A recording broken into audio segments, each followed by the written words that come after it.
Vaya, ahora sí. Buenas noches a todos, ¿verdad? Agradeciendo nuevamente que estén formando parte de todas estas, bueno, de esta idea en conjunto que hemos organizado con compañeros de sexto y quinto año de medicina para, pues, para de alguna forma ayudar en todo esto que está ocurriendo, ¿verdad? Actualmente. Entonces, claro, esto no es que con cada clase que demos ustedes van a ser expertos en cada tema, sino que por lo menos entender algunas cositas que en el nivel que las fueron pues estudiando, tal vez no quedaron muy claras, ¿verdad? Entonces, nada más aquí es como invitarlos a que los temas como que sientan que a veces son más aburridos, que a algunos no les gusta la anatomía o la bioquímica, así como mencionaban mis compañeros anteriormente, sobre todo, bueno, lo que mencionaba Brian, cuando estaba hablando con respecto al tema cardíaco, cosas importantes que por algo tienen su razón de ser, ¿verdad?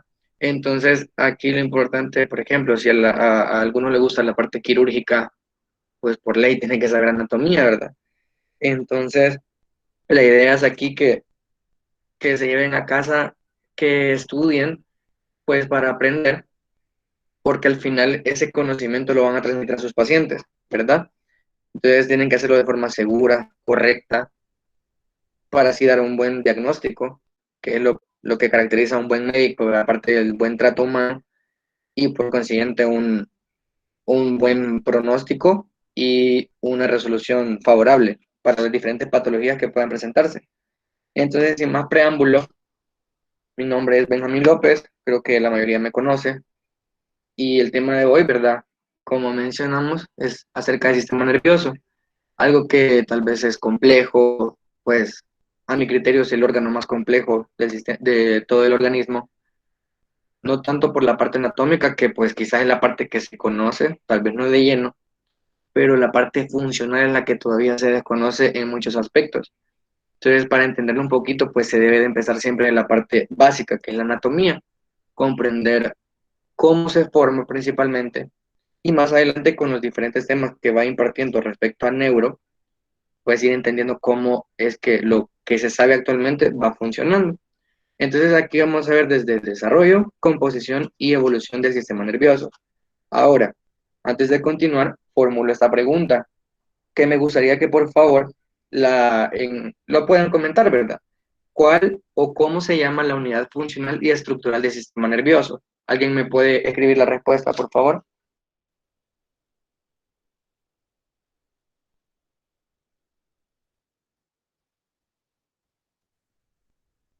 ¿Cuál sería esta unidad funcional y estructural que lo caracteriza, pues, como sistema nervioso, ¿verdad?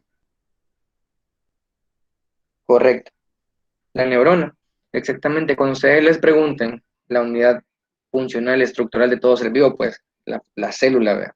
Entonces, la célula principal de cada, por ejemplo, el riñón, la nefrona, en este caso, ¿verdad? El sistema nervioso consta con la neurona. Y a partir de ello, pues, partimos, valga la redundancia, con esta señora neurona. Entonces aquí podemos ver diferentes partes, porque la neurona como tal, pues, así como toda estructura anatómica, que podemos decir fémur, corazón, riñón, pero cada estructura anatómica tiene un, tiene diferentes partes que la componen, ¿verdad? Entonces esta señora neurona consta, como pueden observar aquí, se los he señalado, toda célula tiene su núcleo, ¿verdad? A partir de ella, pues va a sintetizar diferentes estructuras como ADN, ARN, que van a sintetizar proteínas para poder ir, pues, creciendo y especializándose de diferente manera con respecto al órgano o tejido en donde a futuro va a realizar su función. Entonces, hacia manera, pues, sencilla, la neurona va a realizar dos funciones primordiales, ¿verdad? O sea, como célula como tal, pero pues realiza además funciones que son las prácticas, bueno, son las que permiten la, la capacidad que tiene el humano, ¿verdad? Que lo diferencia de diferentes animales.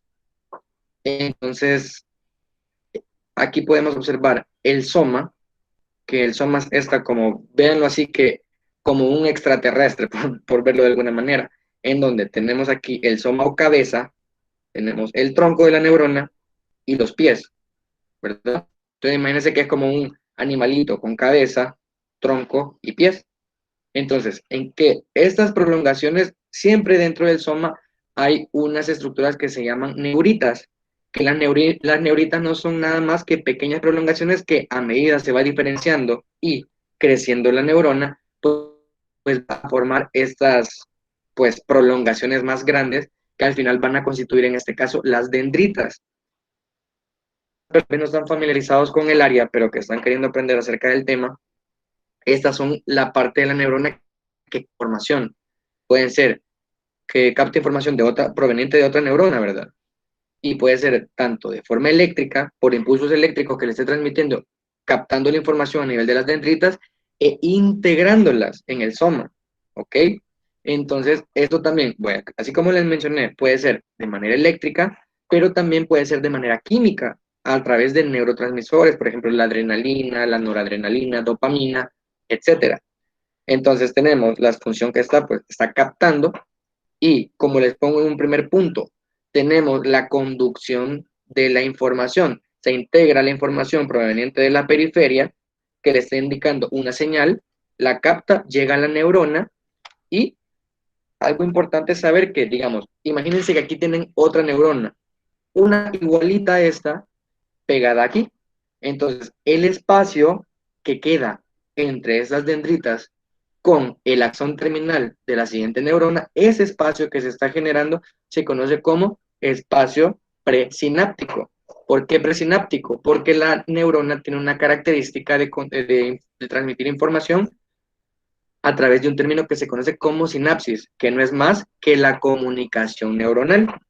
Ahora bien, la información llega al soma, se integra y aparte de ello, pues como está captando una información, debe de transmitirla. Ahí es el segundo punto, la transmisión sináptica. Entonces, ¿qué son estas estructuras amarillas que se pueden observar en el axón? Esas estructuras son las famosas vainas de mielina, que para las personas que no entendieron bien o nunca han oído acerca de este término, estas tienen una característica lipofílica o pues son lípidos. Entonces el lípido sirve aquí como un aislante, ¿verdad? Así como en electricidad aísla y cuando viene la conducción eléctrica o el impulso que está captando esta neurona, llega y en vez de pasar a través de toda la conducción del axón, ella realiza saltos de conducción hasta llegar al axón terminal. Aquí están los famosos nódulos de Ranvier, que pues lo que sirven, sí, hay fibras nerviosas mielínicas que tienen o mielinizadas, pero también hay amielínicas, dependiendo en qué parte del organismo esté. Entonces, la característica que tienen esas es que, obviamente, si pasa más rápido la información, pues esa es la función principal de esta característica lipofílica, que va a permitir que la información migre más rápido y por lo tanto la respuesta sea más rápida, ¿verdad? Entonces, al final llega al axón terminal y ya como le mencioné al principio, va a transmitirle nuevamente a una neurona con el mismo proceso que les he mencionado aquí. Eso es con base a la neurona. Ahora bien, lo importante aquí con respecto al sistema nervioso central, tenemos siempre, recordando, pero se va a abordar tal vez en otra ponencia, tenemos el central y el periférico. En el sistema nervioso central no solamente tenemos el encéfalo como tal, o cerebro propiamente dicho, y lo que pueden observar aquí, que tiene pues como color rojo, que es la médula espinal, ¿ok? Eso es que se encuentran dentro del esqueleto axial, o sea, en el eje. Y luego está también el apendicular o periférico, que pues ya más adelante se va a ir abordando. Pero lo principal aquí que el sistema nervioso central lo compone el cerebro propiamente dicho y la médula espinal. Ahora bien, aquí como toda estructura del cuerpo, algo tan importante como el cerebro y médula espinal, pues que controlan vísceras, movimientos motores, captación sensitiva e integración y respuesta de esa sensación captada, tienen que estar protegidas. Esa protección pues la genera, en este caso, la bóveda craneana o el cráneo y también la columna vertebral. Pero algo que quiero que les quede claro, que no por ser estructuras que contengan, pues, el cerebro y médula espinal, no quiere decir que al mismo tiempo que la protejan, pueden generar daño. Entonces, eso es algo paradójico, pero es, o sea, por ejemplo, cuando ustedes toquen el tema o aborden el tema de trauma cráneo-encefálico o vértebro medular, por ejemplo, esto lo ven bien seguido, obviamente, en el área de neurología y en Rosales, y de hecho, pues estamos bien familiarizados con el seminario de shock medular. ¿En qué consiste eso? O sea, no es más que como ven la típica persona que está bajando cocos en una palmera o está trabajando en un lugar alto, cae, ¿verdad? Entonces, pero, mejor dicho, precipita y al precipitar impacta con el suelo o la superficie dura que lo reciba y va a lesionarse las vértebras. Entonces, estas generan un efecto como de tijera. Entonces, desplazan vértebras y seccionan, ya sea parcial o completamente, la médula espinal, y por consiguiente toda lesión que se encuentra por debajo de la misma, toda la función, perdón, que se encuentra debajo de la lesión, se va a perder. Entonces ya llega el paciente hipovolémico, bueno, hipotenso, llega con, ya no es capaz de termorregular por la misma, el mismo lesión que ha perjudicado en su salud. Entonces, eso es lo que quiero que vean, que aunque sean estructuras de protección, también pueden generar daño. Al igual el encéfalo, el famoso trauma cráneoencefálico, que la misma bóveda craneana sí recibe la mayor energía del impacto, pero también se le traduce ese golpe al encéfalo, y ahí vienen las famosas hemorragias, por ejemplo, la subaracnoidea, la epidural, subdural, que más adelante les voy a hablar un poquito de ello, pero eso es lo importante de esta diapositiva. Ahora bien, estos cortes, que les soy sincero, a mí también pues se me dificultaba entenderlos, pero a medida uno va avanzando y leyendo un poquito, se facilita pues mucho más. Miren, aquí el color es lo importante. Tenemos el color blanco, pues obviamente va a ser la sustancia blanca, y tenemos la sustancia gris, que pues aunque se ve rosadito, es, pues así se le da el término, sustancia gris. Cabe destacar aquí qué es lo importante. Este color blanco, que pues lo encontramos en los libros, se pigmenta por la cantidad, como les menciono aquí, la sustancia blanca que contiene axones. Entonces, esas prolongaciones de los axones que están ricamente entrecruzadas le dan la característica blanquecina a la sustancia blanca. O sea, aquí vamos a encontrar que axones de las neuronas, pero millones y millones que le están generando pues ese pigmento. Mientras que en la sustancia gris, ¿qué es lo que vamos a encontrar? Aquí son los cuerpos de las neuronas.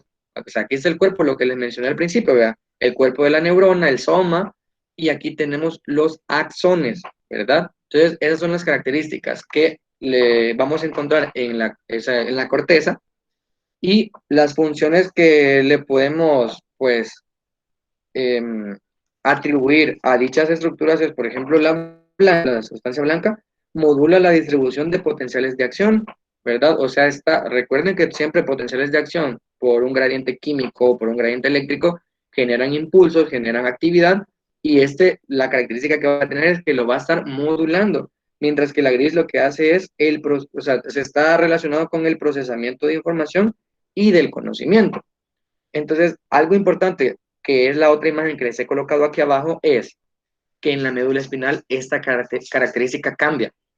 Si bien les dije que en la periferia está la sustancia gris, y en la parte medial o más interna está la sustancia blanca, en la médula espinal es al revés, como pueden observar aquí. Aquí la sustancia blanca se encuentra en la periferia, miren, y la sustancia gris está central.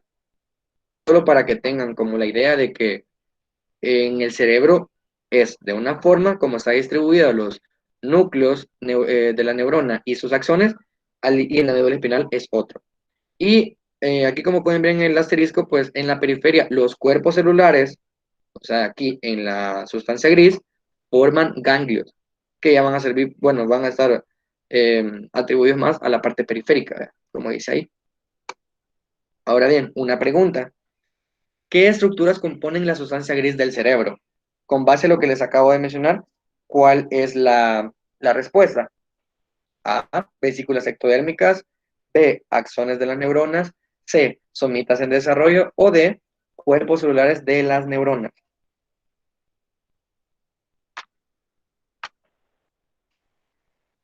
Correcto.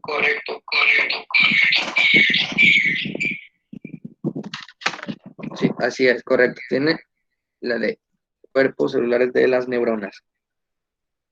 Eso siempre recuérdenlo. El cuerpecito va a estar afuera y digamos el tronco adentro, ¿verdad? En la sustancia blanca. Ahora, ya para abordar directamente cómo se va formando este increíble órgano, hay que recordar un poco de embriología. Entonces, para los que desconocen un poco, ya voy a abordar así de manera superficial la composición de cómo se va generando el sistema nervioso. Pero recordando un poco, ustedes saben de qué capa germinativa proviene el sistema nervioso. A, endodermo, B, ectodermo o C, mesodermo.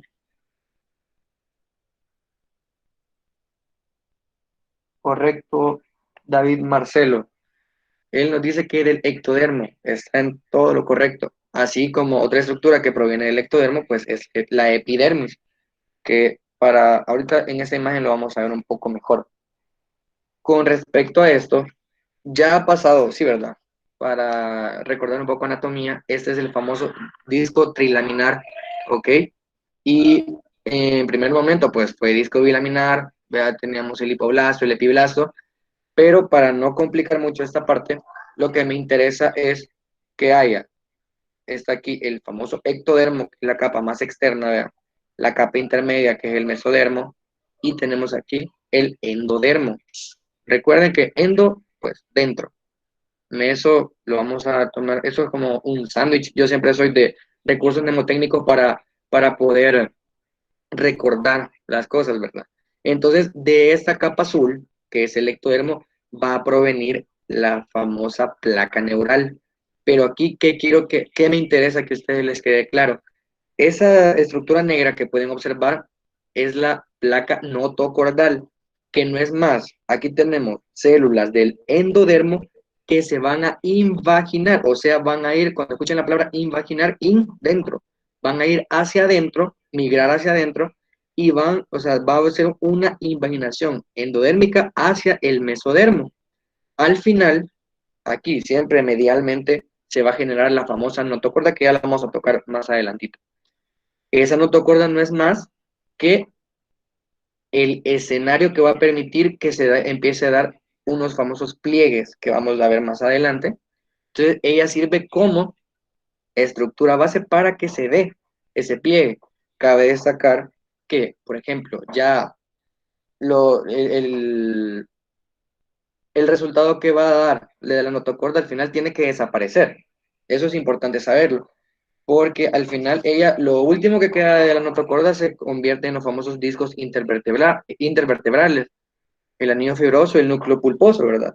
Y es importante saber que esa notocorda debe de, pues, involucionar o convertirse en ello y no quedar ningún vestigio, porque cuando quedan vestigios puede ocurrir una patología que sí, es muy rara, pero puede ocurrir, que se conoce como cordoma, que no es más que es una neoplasia, como les digo, que es muy poco frecuente, ¿verdad? Que crece súper lento, pero que puede generar la patología a largo plazo. Y son porque hay vestigios de notocorda que no, pues no, al final no se convirtieron en discos intervertebrales, entonces le puede generar esa neoplasia. Entonces, y otra cosita importante, que el disco intervertebral se encuentra así, entre el cuerpo vertebral pues de la vértebra superior e inferior, y permiten amortiguar o evitar también fricción entre ambos cuerpos vertebrales, que de hecho por esa característica que tienen es que se forman las famosas hernias discales, sobre todo a nivel lumbar, pero pueden ser también cervicales, torácicos, etcétera. Pero ¿por qué lumbar? Porque en la región lumbar es donde se genera la mayor capacidad para soportar peso. Entonces es el típico paciente que trabaja en aeropuertos cargando o en zonas rurales que cargan sacos de maíz, de arroz, frijoles, y entonces al final tienen dolores lumbares, torácicos, cervicales y se palpan. se palpan estructuras que no son normales en toda la columna vertebral. Esas son las famosas hernias discales, como para dato, ¿verdad? Que les quede a ustedes. Ahora bien, ya vamos progresando en el tiempo y como pueden observar, aquí ya tienen la famosa notocorda. Entonces, la notocorda, como ese es como pueden apreciar en el literal A, es esa pelotita, que allá se veía negra, que es lo que normalmente vemos en los libros, pero aquí es de color rojo. Entonces, la notocorda va a servir como base, les dije yo, para poder garantizar que se empiece a generar el famoso surco neural. Pero, en primer lugar, todo es importante recordar que el ectodermo dorsal es el que va a permitir la formación del sistema nervioso en un primer momento, ¿verdad? Y ese epitelio o ectodermo que se encuentre dentro de la formación del sistema nervioso se conoce como neuroectodermo. Pero en primer lugar, quiero que haga hincapié a esa famosa placa neural, ¿sí? Hay un engrosamiento de ectodermo, se empieza a especializar, a proliferar y siempre dirigiendo en la línea media la notocorda que ya les mencioné anteriormente. También estos bordes azules que pueden observar paralelos a la placa, al final van a constituir la famosa cresta neural, que a veces cuesta un poco ir visualizando lo que va ocurriendo, pero voy a tratar como de explicarlo de la mejor manera para que como que quede más claro. Entonces, en la placa neural se forma más o menos en el día 18, se empieza ya a formar o evidenciar. Estos son cortes coronarios que se están haciendo a la estructura trilaminar que poco a poco se va especializando, como para que tengan la idea, ¿verdad? Entonces es como que se cortó. Imagínense que ustedes, un corte coronal es aquel en el que ustedes están, digamos, en bipedestación y pasan una cuchilla grande justamente entre sus orejas, cabal, del lado lateral, de lateral izquierdo a derecho, y cortan y van a formar dos porciones, o sea, ventral y dorsal, es un corte coronal. Entonces a esa estructura, que es el disco trilaminar, se le está haciendo a medida van pasando los días, se hace ese corte, y es lo que estamos visualizando aquí en las figuras que les he traído. Entonces, a medida va 2 días después, o sea, el día 20 empieza a formarse este famoso surco neural. Acuérdense que básicamente, para que tengan la idea, la notocorda empieza como a alar hacia abajo el piso, digamos, medio de la placa neural, para que empiece a formarse este surco neural.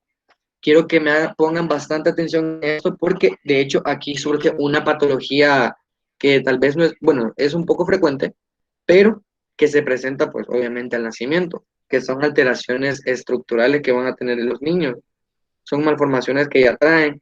Entonces, aquí es importante, cuando ya vayamos en la parte del tubo neural, les voy a dar un dato que también pues, en ginecología lo van a retomar. Entonces, lo que tiene a la par en cada lado el surco neural son los famosos pliegues neurales. Esas son elevaciones celulares que al final, ¿qué es lo que van buscando ellas? Unirse en la línea media. ¿Ok? Entonces, aquí lo que siempre va alando hacia abajo la notocorda, se empieza a prolongar o a hacer más evidente el surco neural, y los pliegues, como pueden ir viendo, si pueden comparar aquí la figura A con la figura B, pues ya empiezan a detectar que se van uniendo, porque la idea final es esa, que los pliegues neurales se unan y la cresta neural quede por encima de ellos, así como pueden observar en la figura G. Continuamos y a las 3 semanas ya va a formarse el famoso tubo neural. Aquí pueden ir viendo cómo va a medida plegándose, plegándose, plegándose, se va uniendo. Entonces, esto es importante, que se unan los pliegues neurales.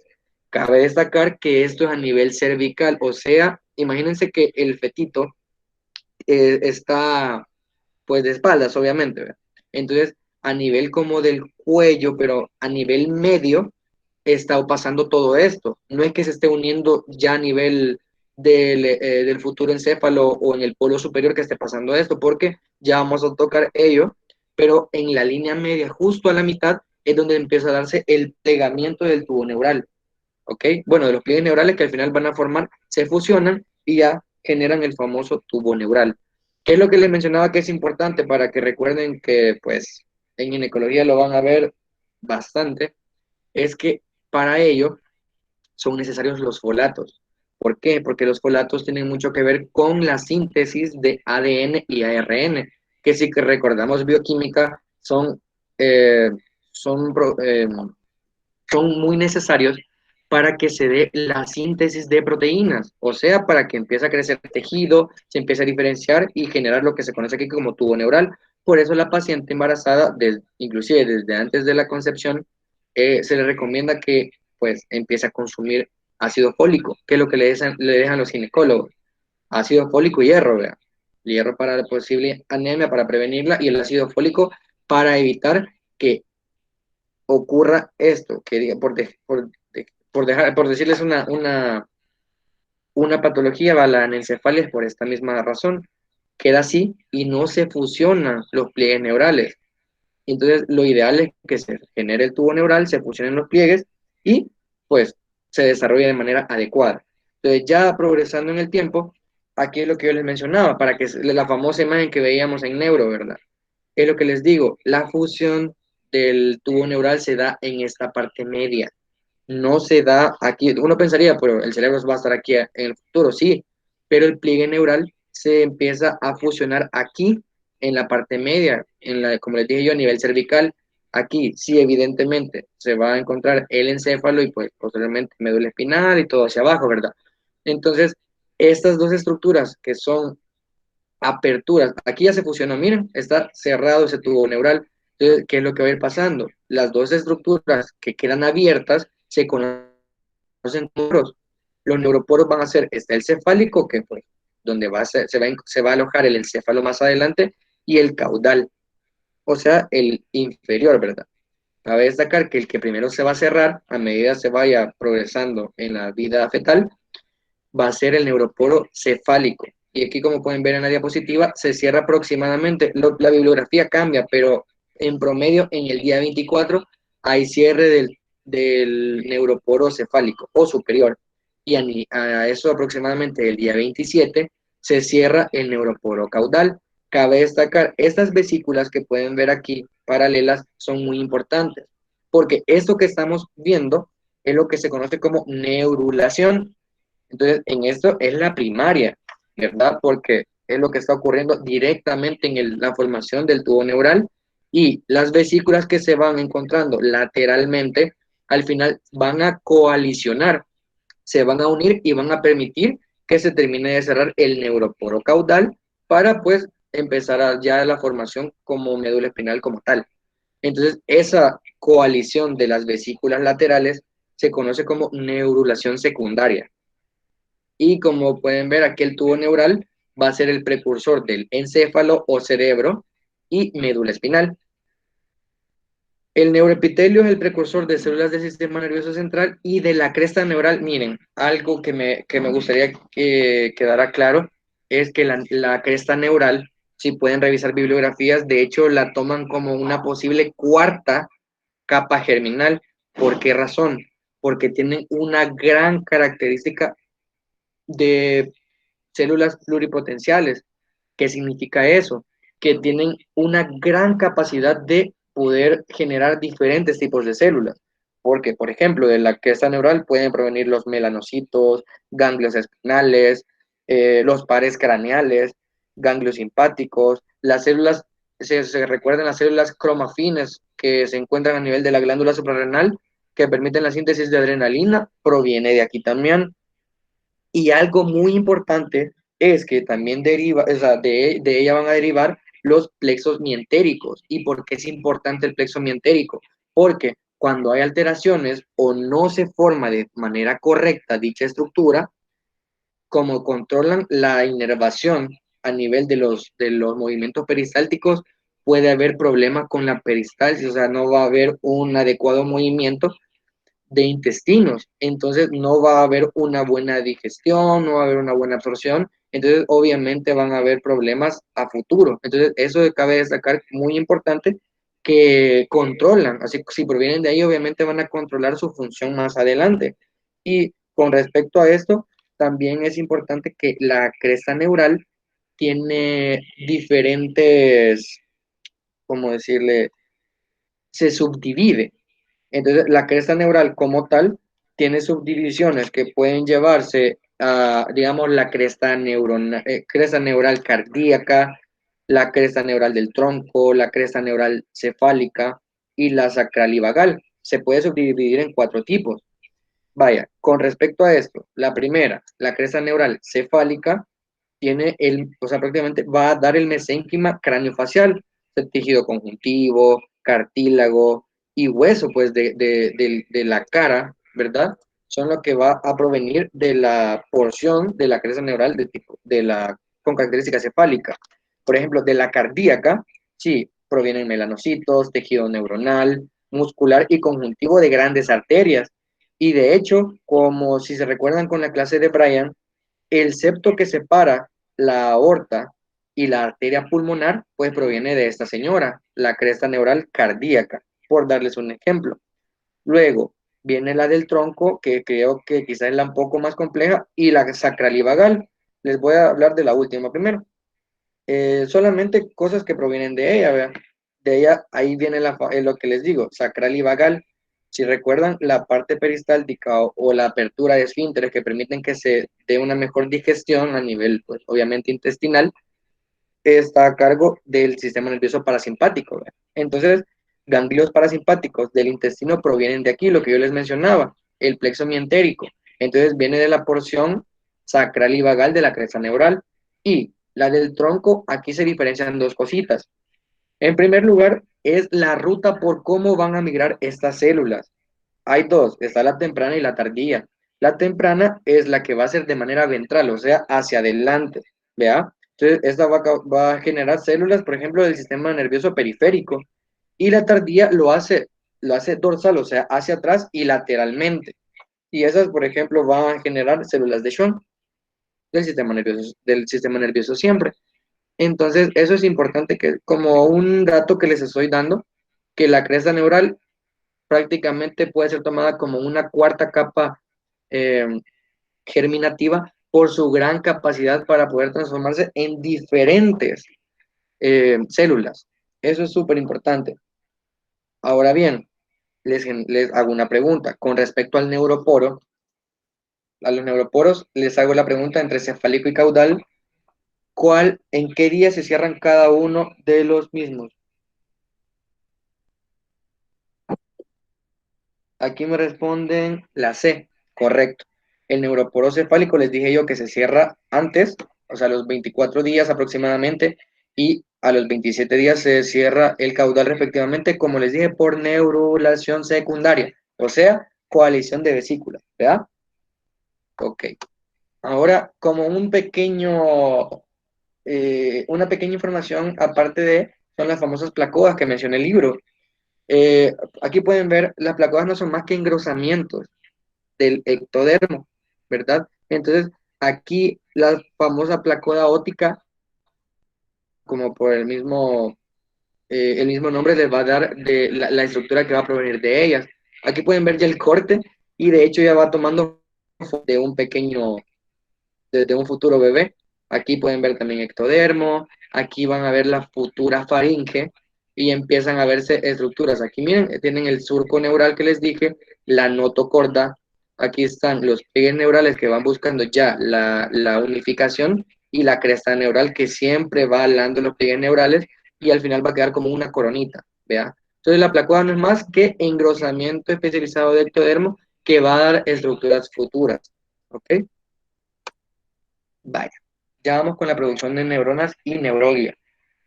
Para ello, es importante destacar que hay muchas bibliografías que mencionan, por ejemplo, que sí, a medida que el tubo neural se va cerrando, hay una gran cantidad de neuronas, pero impresionante. Y el crecimiento se va prolongando más y más por el hecho de que están generando sinapsis entre ellas, interconexiones entre ellas, que al final van a hacer que crezca mucho más, pero hay algunas neuronas que no van a poder cumplir con esta característica, o sea, no van a generar sinapsis, no van a generar intercomunicación entre otras y son las que se van muriendo. O sea, al nacimiento hay mucho menos neuronas que cuando se estaba formando el tubo neural. Entonces, y por este se da a través de un mecanismo que se conoce como muerte celular programada, que es la famosa apoptosis. el mismo cuerpo va diseñando un mecanismo para poder autodestruir aquellas neuronas que no cumplieron con las características mínimas necesarias para poder funcionar como tal.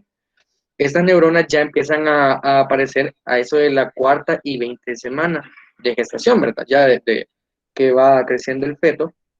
Y como ya lo de la cresta neural, lo que les he colocado aquí de neuronas de ganglios sensitivos, ya se los expliqué, creo que ya quedó claro, de todas las estructuras que pueden provenir de la cresta neural. Ya a nivel de la octava semana, ya hay, como lo que les decía, hay conexiones extremadamente inmensas, o sea, en cantidad y pues también en tamaño, ¿verdad? Y también generan conexiones directamente con la médula espinal, porque recuerden que al final es una comunicación armónica entre encéfalo y médula espinal para poder regular diferentes acciones a nivel central y periférico. Y cabe destacar que ¿qué son las células de neuroglia o la famosa glía como tal?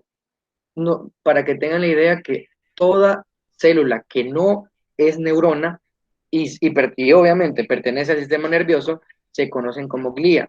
Aquí les he puesto ejemplos, pero este tema se va a abordar en la siguiente ponencia de neuro, que ya son ya células propiamente del sistema nervioso. Pero para que tengan la idea, es que, por ejemplo, los astrocitos o oligodendrocitos son células gliales que pertenecen al sistema nervioso central. Y en la periferia tenemos las células de Schwann y los neurogliocitos. ¿Por qué son importantes saber acerca de estas células? Porque cuando los que ya cursaron con patología y obviamente con ya quinto, sexto año en internado, cuando vienen las famosas neoplasias, el mismo nombre de la célula le permite pues detectar en dónde está el problema. ¿A qué me refiero? Por ejemplo, el famoso astrocitoma, entonces proviene obviamente de los astrocitos. Entonces, por eso es importante saber de dónde, qué son en sí las células de la glía o de la neuroglia y qué función tienen. Pero eso se va a abordar en otro tema. Vaya, ahora ya vamos como avanzando y ya vamos obteniendo la formación final del sistema nervioso. Entonces ya se empieza a formar tanto encéfalo como médula espinal, ya como buscando la forma adulta que deben de tener. Entonces, la placa neural en este momento es mucho mayor que el encéfalo, propiamente dicho. Entonces, pero a medida va avanzando, obviamente eso cambia, ¿verdad? Entonces, y lo que queda del resto del tubo neural se convierte en médula espinal. Por favor, quiero que hagan énfasis en, en las porciones que se van creando aquí. Aquí se va cerrando el neuroporo cefálico, ¿verdad? Aún no se cierra el caudal. Entonces, ya se van, a este nivel ya se empiezan a observar diferentes dilataciones o eminencias que al final van a generar lo que vamos a abordar ahorita mismo, que son las famosas divisiones, así, a gran escala del cerebro. Entonces, aquí pueden ir viendo, ya lo que les voy a explicar más a fondo, que en primer lugar, el cabal donde se está cerrando va a ser el famoso prosencéfalo o cerebro anterior. A la mitad tenemos el mesencéfalo y ya al final o tercero, justo arriba de las vesículas que se están formando, les estoy hablando de la figura D, tenemos el rombencéfalo, ¿ok? Entonces ya ahorita lo vamos a tocar.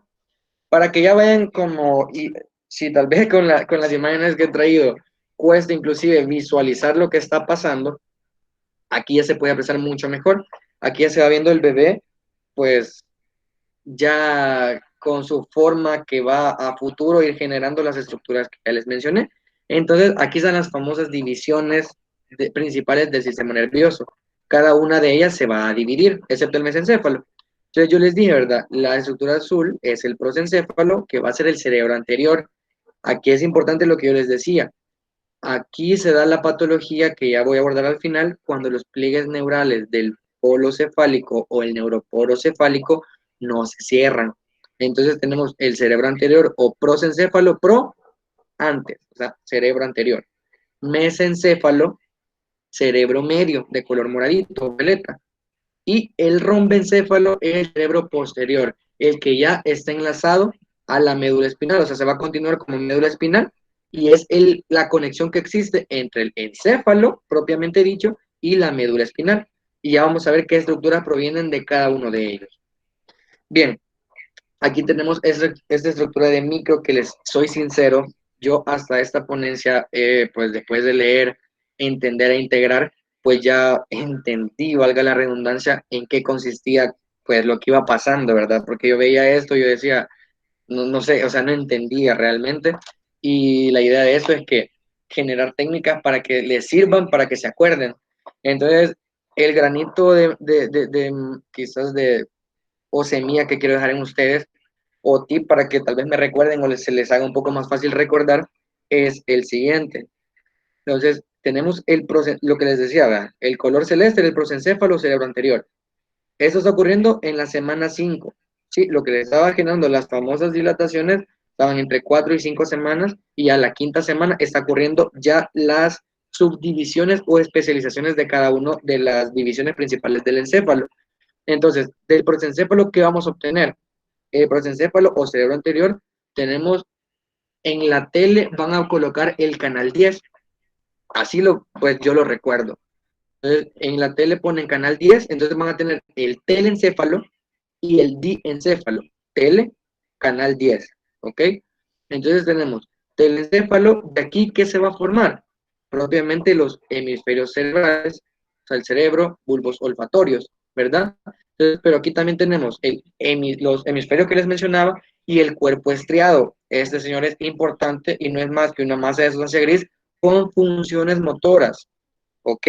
Entonces, aparte de ello, pues, sustancia blanca, que son las tres estructuras que se van a encontrar provenientes del telencéfalo. La televisión va a dar hemisferios, cuerpo estriado, sustancia blanca, bulbos olfatorios, ¿ok? Ahora pasamos a el canal 10. Recuerden, prosencéfalo, cerebro anterior, el cerebro anterior ve la tele en el canal 10. Vaya, pasamos al diencéfalo. Miren, recuerden toda la vida endocrinología. Este es el que les puedo dar. El diencéfalo da tálamo, hipotálamo, epitálamo, subtálamo. Entonces recuerden, la principal estructura del diencéfalo es el tálamo. Entonces, este tiene una característica, bueno, de un montón de funciones que está relacionado con el sistema endocrinológico, ¿verdad? Entonces, el hipotálamo dirige también la parte de la hipófisis, una glándula endocrina que muy vital para diferentes regulaciones, o la homeostasis de todos, ¿verdad? De varios sistemas. Entonces, de aquí se obtiene tálamo, principal estructura del canal 10, diencéfalo. Entonces, así podemos terminar ya las dos divisiones en las que continúa el prosencéfalo, cerebro anterior, que son telencéfalo y diencéfalo. Ahora pasamos ya al mesencéfalo. Este creería yo que es el más fácil porque ese no varía, o sea, es el mismo nombre. Cerebro medio, mesencéfalo, pues mesencéfalo. Y este va a dar los lóbulos ópticos, ¿vea? Entonces, portectum y pedúnculos cerebrales. Entonces, este no cambia, mesencéfalo igual. Y esto se obtiene. Ahora pasamos con el último o posterior, cerebro posterior o rombencéfalo.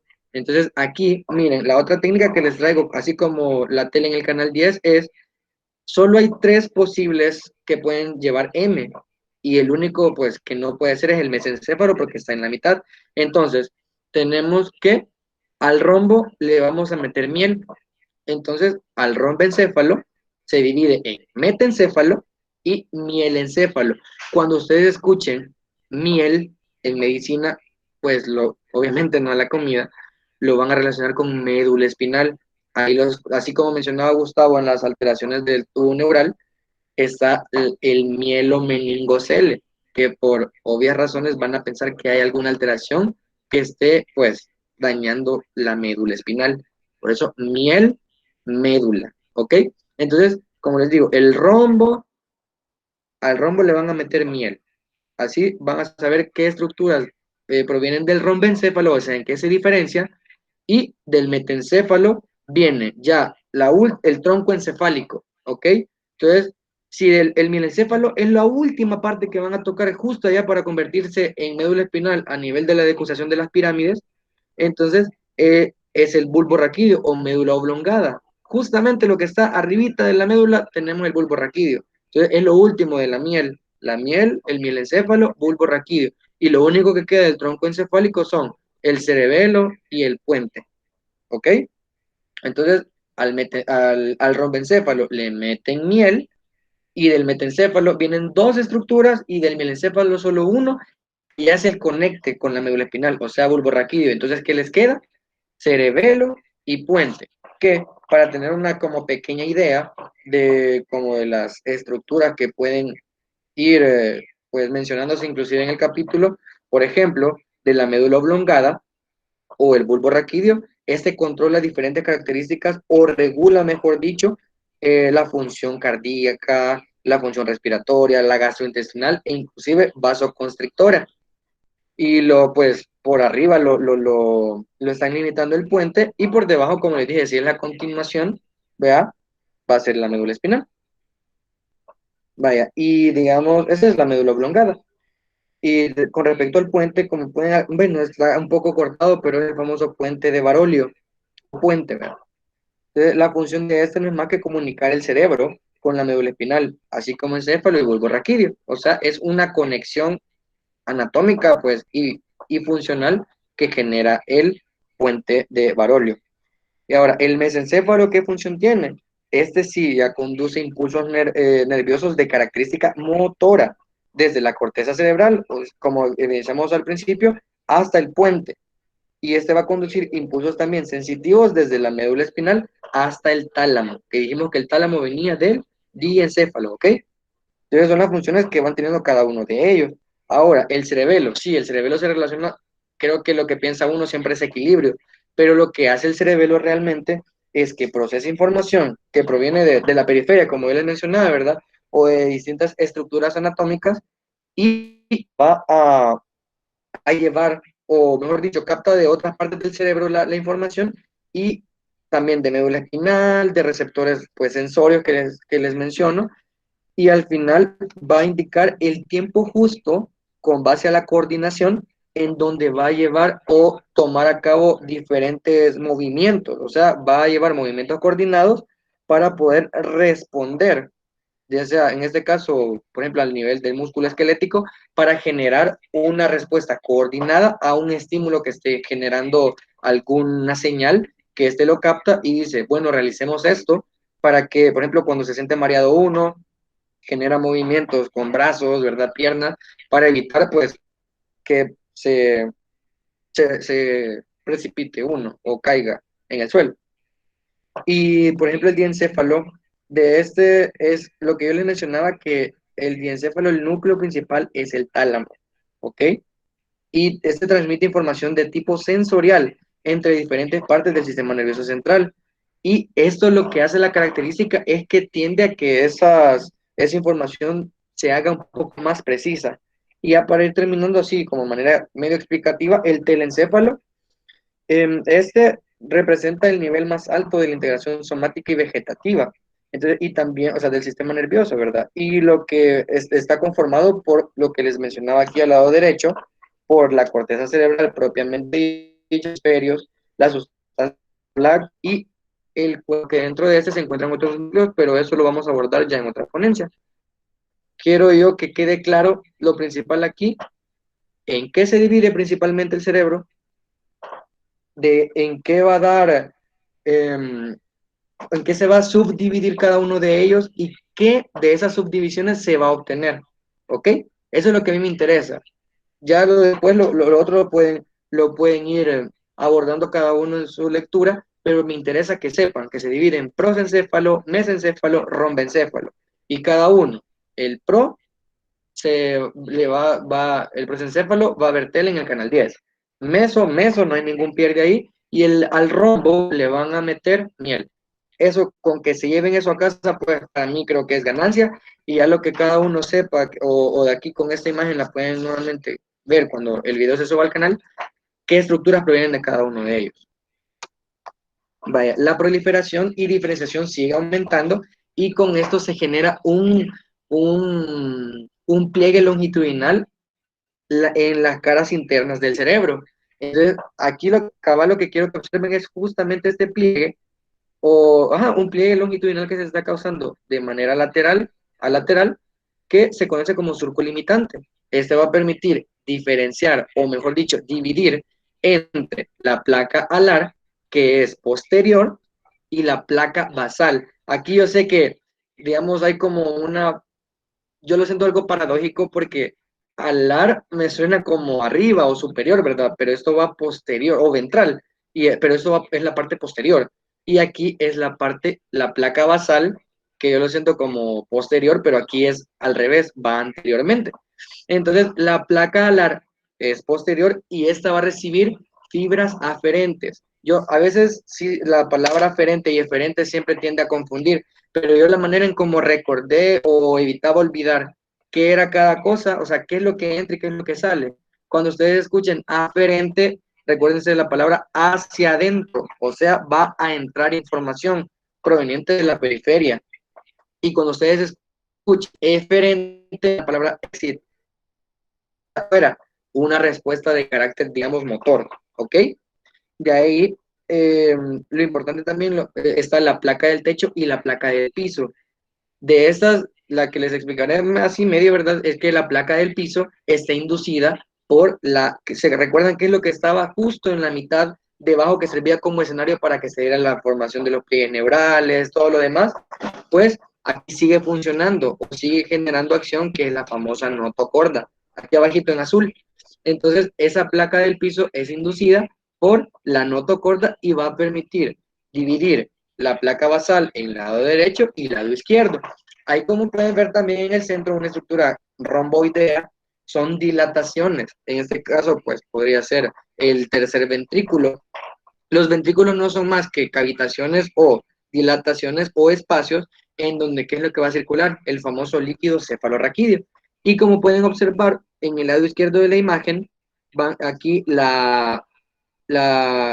este segmento cerebral tiene una zona ventricular porque pues está adyacente al ventrículo, tiene la zona intermedia o la zona famosa del manto y la zona marginal. Así es como se clasifica pues anatómicamente, vea, esta capa o este corte que estamos haciendo a nivel cerebral.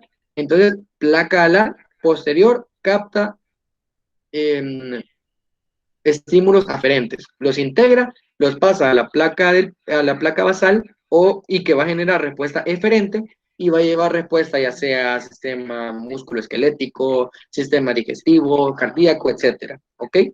Entonces, eso es lo importante de este diapositivo. Vaya, con base a esta visualización, ya aquí a un desarrollo del encéfalo. Ya aquí, pues básicamente el encéfalo está eh, eh, ya los pliegues que tenía que hacer, ya los ha hecho, todas las estructuras ya, aunque son pero ya se encuentran en su lugar. Entonces, ¿qué es lo importante? Aquí pueden ver estas famosas dilataciones. Aquí tenemos hemisferio cerebral, digamos, derecho, viéndolo de atrás hacia adelante, e izquierdo. Estas famosas dilataciones son ventrículos. Cada hemisferio tiene un ventrículo lateral. Aquí comienza, es lo importante que sepan esto porque aquí es donde comienza la formación del líquido cefalorraquídeo y va a ir progresivamente bajando hasta llegar a la médula espinal, se reabsorbe, vuelve y así, ¿verdad? Entonces tenemos dos ventrículos laterales en cada hemisferio cerebral. Luego, estos, a través del orificio de Monroe, va hacia justo aquí, va a pasar a la famosa dilatación central, que es el tercer ventrículo. Es importante anatómicamente saber esto porque si se dan estenosis a este nivel o a nivel del acueducto de Silvio, ¿verdad? Se va a dar la famosa patología que es la hidrocefalia, que ya al final voy a hablar de ella. Entonces, tenemos aquí, ya ir nombrando, ventrículos laterales, tenemos un par, a través de los forámenes de Monroe llega al tercer ventrículo. El tercer ventrículo va a tener una conexión con el cuarto ventrículo a través del acueducto de Silvio o conducto mesencefálico o conducto cerebral, como quieran llamarlo, yo me familiarizo más con el famoso conducto de Silvio, ¿vea? Entonces, de ahí del cuarto ventrículo ya va a tener, se va a ir reduciendo el área del mismo porque recuerden que tiene que llegar después a médula espinal, que en el canal central o el famoso canal ependimario va a ser donde va a estar circulando el líquido cefalorraquídeo. Entonces, ¿qué es lo que al final en la punción lumbar? Pues, valga la redundancia, se punciona y se toma una muestra para poder, con base al criterio clínico, obtener un resultado por laboratorio. Entonces, aquí en rojito solamente les señalé, ¿verdad? Que aquí está el acueducto de Silvio que conecta el tercer con el cuarto ventrículo y los conductos u orificios de Monroe son los que conectan el ventrículo lateral del hemisferio respectivo con el tercer ventrículo. ¿Ok? Eso es bien importante porque cuando, digamos, dejan TAC o resonancias magnéticas a nivel cerebral, esta estructura se ve como una H pero apretada por el centro. Cabal van a ver. Entonces, cuando hay tumoraciones o hemorragias, por ejemplo, pueden estar las hemorragias, una hemorragia subdural puede comprimir el hemisferio afectado y esta se va, o ya sea, se va a hacer hacia el otro lado o se va a ver como que desaparece por la misma que está generando el efecto de masa, digamos en este caso la hemorragia. ¿Ok? Y solamente por anatomía, el cuarto ventrículo está limitado por médula espinal, médula oblongada, el puente y cerebelo. Estos pliegues que les voy a mencionar actualmente en esta diapositiva es muy importante porque le dan una característica al ser humano que los cuadrúpedos no tienen, por ejemplo. Entonces, los he colocado justo en el orden en el que se van realizando porque el cerebro y la médula espinal tienen que generar estos pliegues para poder obtener un recto de la visualización de la persona con la columna vertebral. Esa es la que le da poder ver a la persona o al ser humano en una bipedestación o sea, al estar parado, de pie. Entonces, el pliegue cervical es el primero que ocurre y este va a estar a nivel de la unión del romboencéfalo, que les dije que era el cerebro posterior, y médula espinal. O sea, más o menos a nivel del mielencéfalo y ya médula espinal propiamente dicha, por debajo de la decusación de las pirámides. Luego tenemos el pliegue cefálico, el segundo en que ocurre a nivel del mesencéfalo o cerebro medio. Y el pliegue pontino, cuando escuchen pontino, pues puente. Entonces, y tenemos el metencéfalo, que si se recuerdan, el metencéfalo va a dar, dijimos, puente y cerebelo, ¿verdad? Entonces, estos pliegues deben de ocurrir porque si no ocurren, estos ejes ópticos que están conectados por el prosencéfalo no generan un ángulo recto con la columna vertebral para obtener la característica de poder ver estando de pie, ¿ok? Ahora ya vamos casi finalizando con respecto a estas señoras meninges. Estas las van a ver siempre que vean o por ejemplo en infectología también la van a tocar, los famosos síndromes meningios. Están los signos de Kerning, Brudzinski, que pues no es más que una alteración en el tono muscular, pero porque están irritadas, o sea, inflamadas, por eso el famoso término meningitis, ¿verdad? Entonces, a eso de la semana 4 cabe destacar que es una meninge una sola, así, silvestre, o sea, sencilla. No hay divisiones, no hay presencia de líquido, no hay ninguna diferenciación o especialización de las mismas. Entonces, ¿de dónde provienen? Del mesodermo. Entonces, ya una semana después, alrededor de la quinta semana, o sea, recuerden que a este nivel ya se han formado las estructuras cerebrales, ¿verdad? Entonces, ya estas son especializaciones porque el encéfalo como tal no puede quedar descubierto. Entonces, vienen estas capas que le van a permitir protección extra aparte del cráneo como tal. Entonces se forman tres espacios llenos de líquido y aquí quiero que me hagan hincapié en este espacio, pero antes de ello voy explicando de manera externa a el encéfalo, ya lo más interno, ¿verdad? Entonces aquí tenemos cuero cabelludo, tenemos aquí, este es el hueso como tal, el cráneo, es el hueso diploe y aquí tenemos la cara externa y la cara interna. Entonces, por favor, pónganme atención en esta parte, porque aquí van a entender, digamos, la patología un poco de qué es lo que ocurre cuando hay hemorragia, la famosa hemorragia subaracnoidea, la hemorragia dural, subdural, perdón, epidural, subdural y así, ¿verdad? Entonces, tenemos que recordar, esta que está como color morado o violeta es la dura madre. La dura madre, cuando ustedes tengan la oportunidad de ir a una neurocirugía o vean una fractura expuesta de cráneo, van a observar que, bueno, la fractura difícilmente, pero cuando extraen a través, con la utilización de craniótomos, extraen una parte de la calota craneana, cabal, hay una capa muy fibrosa, que es como blanquita. Esa es la dura madre, es la que genera mayor protección por el hecho de que, pues, es la más. Entonces, por eso, por algo Dios así perfecto los ha creado, o sea, lo más grueso siempre va más externo. Entonces, en la capa, la dura madre va a tener su capa parietal, así como en la pleura, lo parietal va hacia afuera y lo visceral, siempre recuerden, o sea, parietal para afuera. Y visceral, pues, la víscera que es lo que está más interno, lo que protege más el cuerpo, digamos.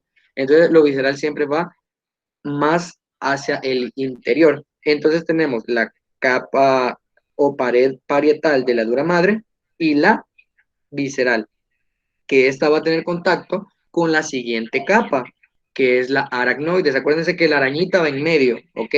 Entonces, este es ricamente vascularizada, pero no como la pía madre, pero aquí tiene la característica que por debajo de la aracnoides va a circular el líquido cefalorraquídeo en el famoso espacio subaracnoideo, por debajo, o sea, es por debajo de la aracnoides.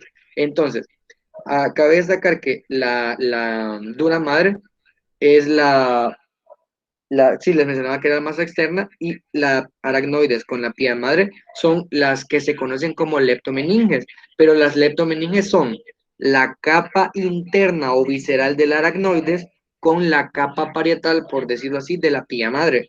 O sea, la capa externa de la pía madre con la capa interna del aracnoides forman las leptomeninges, que significan pues meninges blandas. Y la dura madre pues constituye la meninge dura. Entonces, de ahí viene, después del espacio subaracnoideo, que es donde les digo, donde recorre el líquido cefalorraquídeo, posteriormente viene la pía madre, que es la que esta sí realmente sigue todos los surcos, circunvoluciones del cerebro, porque ella va pegadita al encéfalo, pegadita, pegadita, pegadita. Entonces, importante este espacio, porque cuando, digamos, vean lo que le mencioné, el tema de trauma craneoencefálico, a veces se generan hemorragias a este nivel y son bien frecuentes. Subaracnoideas, cuando les digan una hemorragia epidural, epi quiere decir que está alrededor, perdón, está por fuera de. Entonces, epidural está arriba o encima de la dura madre y subdural va a estar por debajo de la dura madre, ¿ok? Que son las hemorragias que clínicamente y radiológicamente son muy diferentes. Entonces, esas patologías deben de ser tratadas porque, sobre todo quirúrgicamente, porque si no se extraen, empiezan a haber alteraciones en el estado de conciencia, la persona de repente puede estar bien y a las horas o al día siguiente de repente se desmaya, pierde el conocimiento, que es la característica principal de las hemorragias cerebrales, que pierde el estado de conciencia así repentinamente y les dicen que tienen o sea, están hablando de lo más normal y de repente se desploman y pues ya con el cuadro clínico le dicen que se han golpeado hace 3 días los parientes, la cabeza, por objetos contundentes, por ejemplo un bate, lo golpean, pero la persona despierta y todo bien, pero a los 2, 3 días empieza a marearse, empieza a perder, pues obviamente se desploma, pierde el conocimiento, ustedes pueden ir pensando en ello y por ejemplo pueden dejar una radiografía de cráneo y se observan, digamos, fracturas o alguna alteración anatómica que ustedes les haga ver como aquí puede ocurrir algo, pues el mejor estudio de imagen que pueden dar para poder observar sangramientos internos del cerebro es el TAC, la tomografía axial computarizada, para poder detectar en dónde está esa hemorragia. ¿Ok? Vaya, pregunta. ¿Quiénes forman las leptomeninges? De lo que les acabo de decir, ¿quién me puede decir cuál es el literal correcto de la explicación que acabo de dar? Vaya, aquí Rodrigo y Nelson, no, perdón, Rodrigo me dice que es la C, de ahí Gloria me dice que es la C, capa visceral de la pía madre y capa parietal de la aracnoides. ¿Alguien piensa diferente?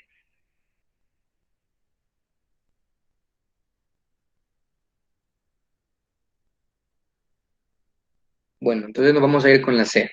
Bueno, esa no es la correcta, porque yo les mencioné, ¿verdad? O sea, ahí lo que están diciendo es esto. La capa visceral de la pía madre es la que está pegada al cerebro, porque la idea es que visceral es lo más interno, y la capa parietal del aracnoide, o sea, al opuesto, ¿verdad? Aquí Gloria acaba de colocar la D, correcto, es la D. Entonces tenemos capa visceral del aracnoides, porque es la más interna que tiene contacto con la pía madre, y la capa parietal de la pía madre. Es por eso que, por ejemplo, van a ver una patología que se conoce como leptomeningitis. Entonces, es porque las leptomeninges están tomadas. Entonces, cuando les preguntan en dónde está el problema, pues obviamente van a recordar que está en el espacio subaracnoideo, entre el aracnoides y la pía madre. Solo como para conocimiento, ¿verdad? Y ya para ir finalizando, aquí tenemos las alteraciones por no dar una buena diferenciación o un adecuado desarrollo de las diferentes estructuras embriológicas que estuvimos hablando. Entonces, la anencefalia, les soy sincero, yo pensaba o tenía la idea que realmente no hay una formación adecuada del cerebro completo, o sea, que no había formación de cerebro, porque, sí, vean, encefalia, pues no hay cerebro. Entonces, pero no, realmente lo que ocurre es cuando les mencionaba yo de los pliegues neurales en el neuroporo superior o cefálico, estos no se pliegan. Entonces, ¿se acuerdan cuando les estaba mencionando del prosencéfalo o cerebro anterior? A este nivel no se cierra el neuroporo y por lo tanto queda abierto. Son las pacientes que no toman el ácido fólico antes de la concepción y los niños vienen con problemas del cierre del tubo neural. Entonces pueden evidenciarse como el bebé que pueden observar. Esto pues obviamente no es compatible con la vida, entonces los niños mueren. Hay un mal término que son bebés con cabeza de sapo, creo que les llaman, que pues obviamente por ética no es lo adecuado decir, pero por si alguna vez escuchan el término, ya van a pensar o tener la idea, sobre todo en los doctores que ya tienen mayor edad, a veces los denominan así, entonces ya tienen la idea de por qué es que se les llama, perdón, pueden relacionar con qué proceso ha pasado. Entonces, leyendo, ¿verdad? Por definición, no hay fusión de pliegues neurales en el extremo cefálico del tubo neural, principalmente, como les digo yo, en el prosencéfalo. Entonces, como si se cerró mesencéfalo y bencéfalo, entonces si hay material encefálico, pero está expuesto, porque el prosencéfalo nunca se cerró, entonces no hubo formación de, ¿ok? Entonces, es lo que ocurre aquí, y así pueden evidenciar a los bebés, vienen cabal con la cabeza aplanada. Y aquí con esto ya es lo opuesto. No hubo cierre de los pliegues neurales, pero a nivel caudal.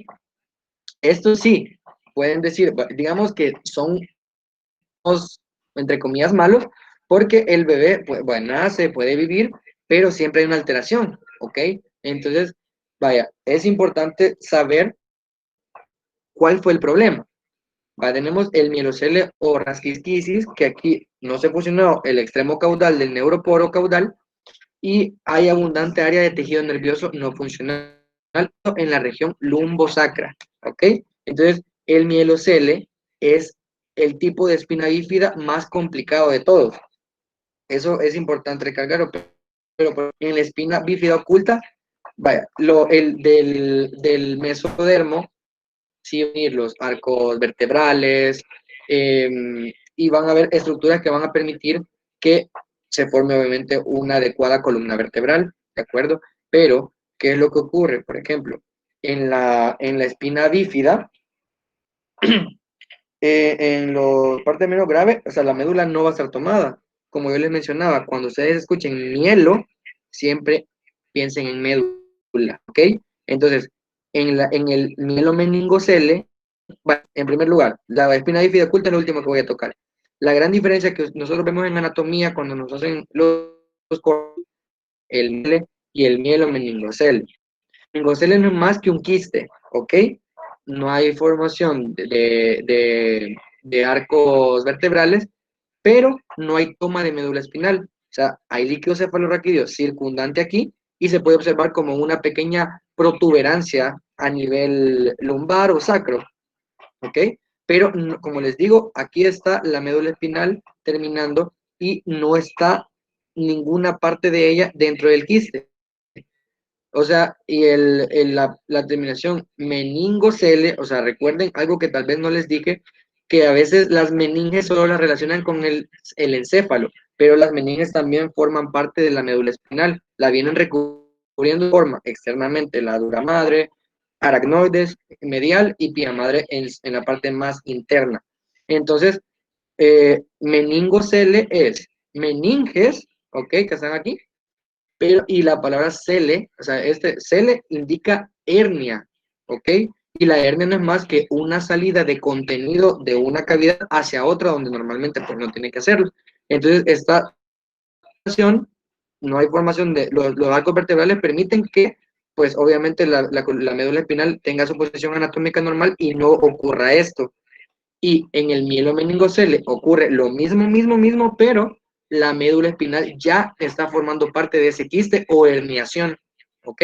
Entonces, si escuchan mielo, médula, ya aquí sí lo importante también es saber que esos sí tienen reparo de tipo quirúrgico, pero es importante hacerle énfasis a los padres, sobre todo, pues obviamente en el nacimiento se puede descubrir esto, es difícil que una persona adulta llegue sin saber que tiene estas patologías. Entonces, cuando se reparan, pueden haber problemas con parálisis o disminución de la actividad motora en los miembros inferiores. Eso es bien frecuente. Por eso hay que siempre, con base al permiso que se le pide al paciente, saber a qué se somete, pues con diferentes procedimientos, en este caso quirúrgico. Entonces, hay que tener hincapié siempre en ello y saber que qué es lo que ha pasado. El neuroporo inferior no se cerró, a diferencia de la anencefalia, que el neuroporo cefálico no se cerró. Aquí fue el caudal que nos ha cerrado. Y la espina bífida, aquí, sí, miren, hay formación de arcos vertebrales, no hay salida, y lo único, sobre todo la oculta, que cuesta evidenciarla, solo se van a ver alteraciones de piel, o hundimientos, o crecimiento anómalo de algún cabello, y es lo único que se va a notar, pero esa no hay mayor problema, ¿ok? Pero las espinas bífidas que sí pueden tener problemas son el mielocel o rasquisquisis, como le mencioné, que es la espina bífida más compleja o más complicada de todas. Entonces, creo que quedó clara esos dos tipos de patología con base a la embriología. Y ahora una pregunta. ¿Cuál de las siguientes malformaciones se debe a que los pliegues neurales del prosencéfalo no se unen? Recordando, prosencéfalo, cerebro anterior. Entonces, ¿cuál de estas dos? A o B. Aquí David Marcelo me dice A, Carla Angélica me dice A. Perfecto, es la A, correcto. Proencéfalo, cerebro anterior. No hay coalición entre los pliegues neurales del neuroporo anterior o cefálico y por lo tanto no va a haber formación de prosencéfalo. Sí va a haber mesencéfalo y rombencéfalo, pero no habrá cerebro anterior. Entonces vienen los bebés con esta imagen característica de ellos. Y aquí, como repito, es por problemas a nivel de coalición, pero a nivel caudal del neuroporo. Vaya, ahora ya para finalizar, tenemos la hidrocefalia. Aquí miren, la hidrocefalia puede ser por diferentes etiologías. Entonces, pero aquí lo que puede ocurrir son procesos inflamatorios, procesos directamente anatómicos como una estenosis. Ustedes este término lo van a oír bastante a nivel cardíaco.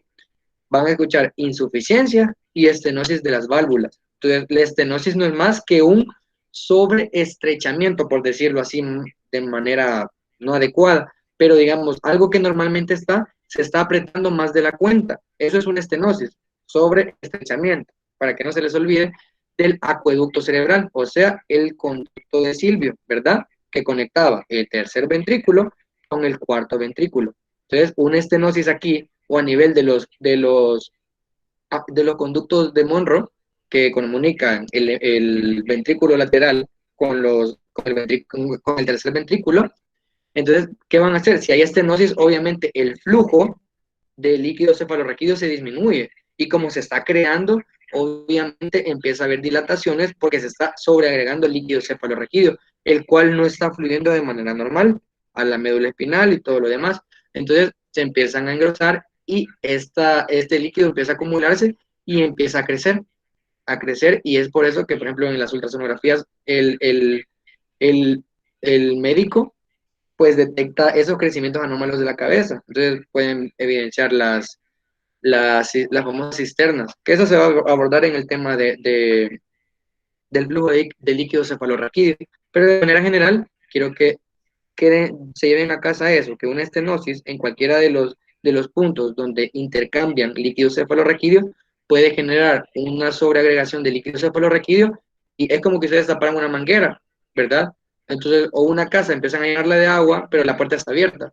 Si cierran la puerta, ese líquido se va a empezar a acumular y al final pues, va a generar destrucción adentro de la casa. Lo mismo ocurre aquí. Y la otra es la malformación de Chiari. Aquí le menciona la tipo 1, pero hay otros, ¿verdad? Hay otros tipos, pero lo que ocurre aquí es que tanto cerebelo como puente, o más que todo cerebelo, normalmente él se encuentra en el cráneo, ¿ok? Pero en la malformación de Chiari lo que ocurre es que está a nivel cervical de la médula espinal y por consiguiente la estructura obviamente no está en su sitio normal. Entonces está comprimiendo médula y también disminuyendo este líquido normal que está pasando. Esta vía la está, pues obviamente, obstaculizando completamente y no está pasando como debería de. Entonces, esta es una malformación de Chiari. Cuando el cerebelo está anómalamente fuera del cráneo y se encuentra a nivel cervical, comprimiendo médula espinal y pues obstruyendo la salida normal o flujo normal de líquido cefalorraquídeo. Y pues este es el mensaje que, con eso termino, es el mensaje que les dejo para que se lleven a casa. No renuncies a tus objetivos, la fuerza con la que sigues es la que define de qué estás hecho y hasta dónde puedes llegar. Eso ha sido pues todo de mi parte, les agradezco el tiempo y pues sobre todo que sigan intentando enriquecer a pesar de todo lo que está ocurriendo, lo poquito que a veces cuesta, porque pues vea, la, la situación no está muy difícil. De verdad, les mandamos muchas oraciones para que su familia y ustedes estén bien, no traten de salir en la medida de lo posible, pero todo esto va a pasar.